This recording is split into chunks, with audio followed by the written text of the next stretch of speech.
if you have a friend you grew up with and said he wanted to get baptized, but you told him, no, you got to go through some more hoops, you got to do some more stuff, because I don't think you're ready.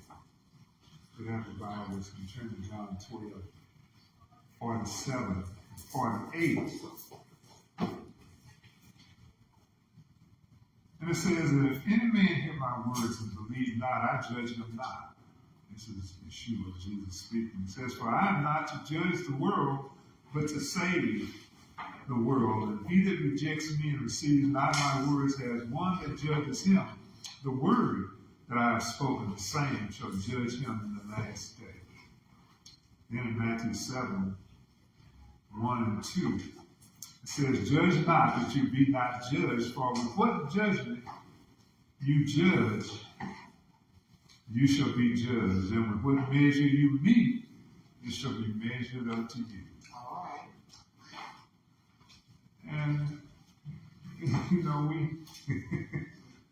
we try to say that we can see if a person is ready or not, but thank God that when we repent, we can be baptized in our sins, forgiven no matter what we've done in our past. And I know some people think, well, I've done something too bad, but that's not true. Those verses should make every Christian fear judging anyone else.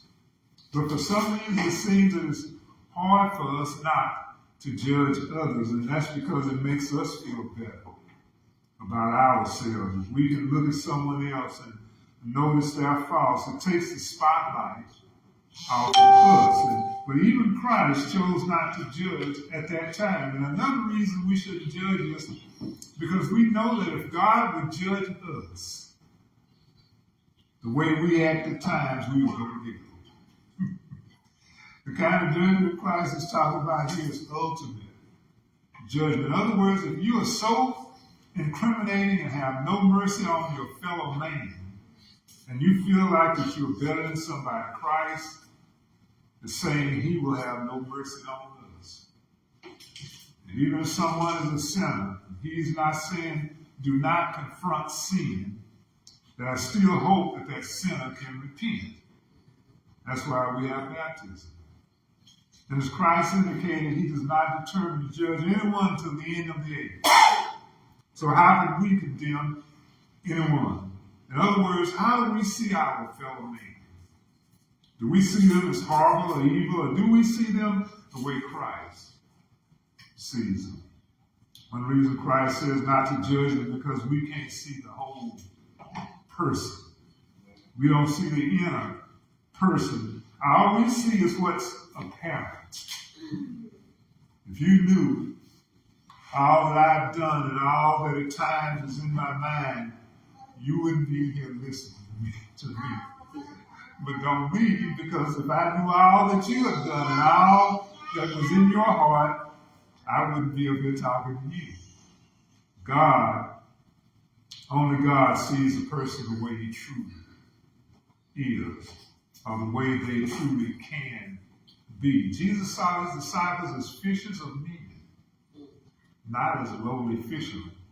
He saw them as someone who could turn the world upside down.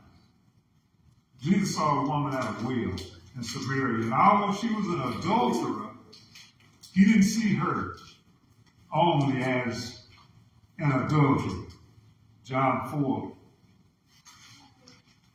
talks about this woman, says, there came a woman of Samaria to draw water, and Jesus said to her, give me to drink. And in verse 9 it says, then said the woman of Samaria unto him, how is it that you, being a Jew, ask drink of me, which am a woman of Samaria? For the Jews have no dealings with Samaritans. And in verse 16, Jesus said unto her, go call your husband and come here. The woman answered and said, I have no husband. And Jesus said unto her, you have well said, I have no husband. For you have had 5 husbands, and he who now you have is not your husband, and that says you truly. The woman said to him, sir, I perceive that you are a prophet. The woman then left her water pot, went to her way into the city, and said to the men, come see a man which told me all things that ever I did. is not this the Christ? And many of the Samaritans of the city believed on him for the saying of the woman, which testified, he told me all that I did. Jesus saw in her as an evangelist. You wouldn't think he would look at her, a Samaritan, and say, oh, here's an evangelist. Because when she left him, she went and told people about a man who told her all about herself. He knew that she was one who could start a movement. So how do we see those that we think are not quite up to par? Most of us judge by stereotypes and not by righteous judgment, because the obvious is so in our face, and a human cannot see the glorious potential of a person like Christ. That's why God doesn't want us to be a judge. I'd rather see everyone as a child of God with the potential to be saved and to do something great. I would like to ask you something, and I'm going to the furthest end of this thing to make a point. How do you judge a wife beater? And I never have been a wife beater, but how would you judge a wife beater? But someone who beats his wife, stomps on her, even though she's weaker than he is. Someone who beats her and then tells her he did it because he loves her so much. And that happens all over the United States every day. Do you see stereotypes? All wife beaters should be taken out and beaten so they can have some of their own medicine. Laurie Jones, a counselor and life coach, worked at a women's center. And she counseled battered women. And she watched in absolute horror as women came in with bruises and only to go back home to their abuser and then come back to the center where she was counseling them in far worse shape. She said she remembered one woman who she counseled later swore up and down that her husband had repented and broke down in tears after he saw the size of the bruises his fists left on her body. But Laura and other counselors begged the lady to leave and seek protection. Statistics reveal that without major intervention, like getting the police involved, that the battery only gets worse. But women can't see that. And sometimes it can just occur. I think 2,000 women a year get killed by their mates. The lady would not listen, went back to her husband. 2 months later, she came back with a shattered jaw.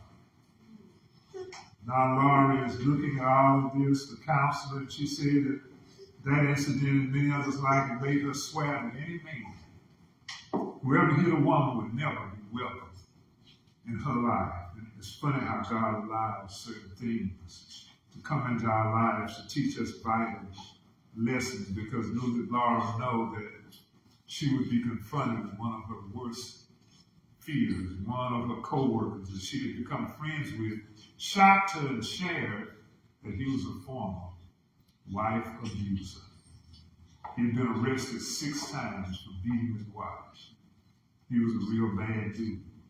The stereotype was worthless wife beater. Take him out and mess him up. But she was confronted with the thought, what would Jesus do? He had repented.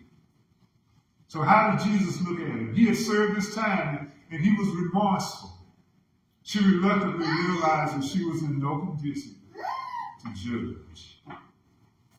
No sin looks good to a righteous God, and not even hers. So even her little white lie was dirty to a holy God. So we never think like that. Sin will keep you out of the kingdom. A little white lie. Some people believe that there are compartments in hell. that the worst folk go to the lowest parts of hell, but you still get burned up. And it ain't good.